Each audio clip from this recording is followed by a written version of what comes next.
तुम कब जाओगे अतिथि। तुम कब जाओगे अतिथि के लेखक शरद जोशी का जन्म 21 मई 1931 को मध्य प्रदेश के उज्जैन शहर में हुआ।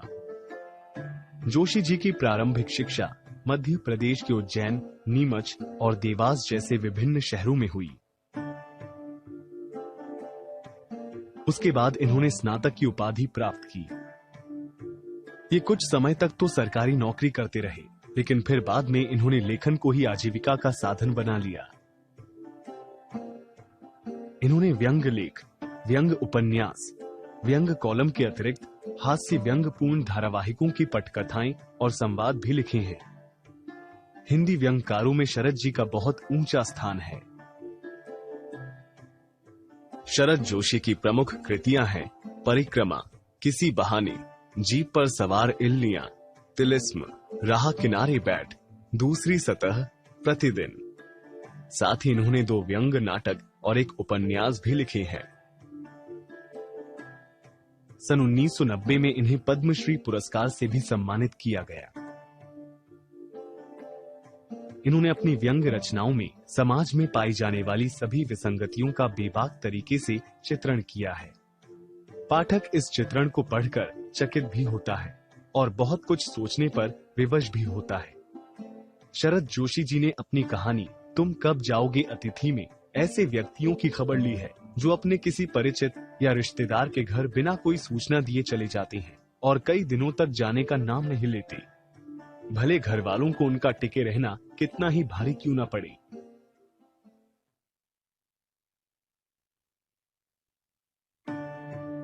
लेखक शरद जोशी जी के घर इस अतिथि को आए 4 दिन बीत चुके हैं, लेकिन ये है कि जाने का नाम ही नहीं लेते। लेखक जानबूझकर इनके सामने हर दिन कैलेंडर के पन्नों को पलटती थी ताकि इसे देखकर इस अतिथि को ये एहसास हो जाए कि उन्हें आए काफी दिन हो गए। ये अतिथि जिस दिन आए थे उस दिन लेखक का हृदय किसी अज्ञात आशंका से धड़क उठा था। अंदर ही अंदर कहीं उनका बटुआ कांप गया। उन्हें ये डर सताने लगा कि बहुत खर्चा हो जाएगा। उसके बावजूद एक स्नेह भीगी मुस्कुराहट के साथ लेखक उनके गले मिले थे। उन्हें ये आशा थी कि वे अगले दिन चले जाएंगे। इसलिए रात को शानदार भोजन परोसा गया, 2 सब्जियां, रायता और साथ में मीठा। दूसरे दिन भी वो अतिथि वापस नहीं गए, लेकिन लेखक फिर भी प्रसन्न ही बने रहे। अतिथि को बीती रात के भोजन में जो उच्च गरिमा प्रदान की गई थी, उसे बनाए रखने के लिए लंच में उन्हें बढ़िया भोजन और फिर रात में सिनेमा दिखाने ले जाया गया। इसके बाद लेखक ने मन ही मन सोच लिया था कि अब तो अतिथि चले ही जाएंगे और लेखक स्टेशन पर उन्हें भावभीनी विदाई देंगे, पर ऐसा नहीं हुआ। तीसरे दिन अतिथि ने कहा कि मैं धोबी को अपने कपड़े देना चाहता हूं। ये सुनते ही लेखक के मन में एक चोट सी लगी। उन्हें ये लगने लगा कि ये अतिथि सत्कार अब रबर की तरह खिंचने वाला है।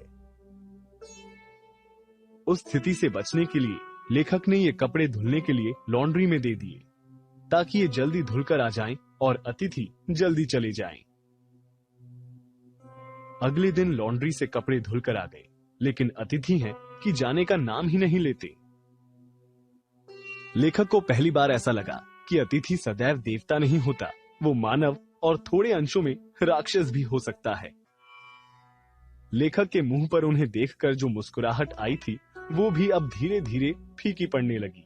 अब दोनों में पहले जैसी ठहाकों भरी बातचीत भी नहीं रही, क्योंकि चर्चा करने के लिए अब कोई विषय ही नहीं बचा। एक चुप्पी सी है अब। लेखक के मन में अब बार बार एक ही प्रश्न उठता है कि तुम कब जाओगे अतिथि। इधर रसोई घर में सत्कार की ऊष्मा समाप्त हो रही थी। शानदार डिनर से चले थे और अब खिचड़ी पर आ गए। लेखक सोचने लगे यदि अब भी अतिथि नहीं गए तो लेखक को उपवास रखने की जरूरत आ पड़ेगी। अब तो लेखक और इस अतिथि के संबंध एक संक्रमण के दौर से गुजर रही हैं, यानी उनके संबंध इतने खराब हो गए जैसे कि एक बीमारी का रूप ले लिया हो। लेखक मन ही मन सोचने लगे कि दूसरों के यहाँ अच्छा लगता है। होम को इसी कारण स्वीट होम कहा गया है, ताकि लोग दूसरे के होम की स्वीटनेस को काटने न दौड़ें। रात को लेटे लेटे लेखक यही सोच रहे थे कि कल की सुबह इस अतिथि की 5वीं सुबह होगी और ये अपना बोरिया बिस्तर समेटकर चली जाएंगी।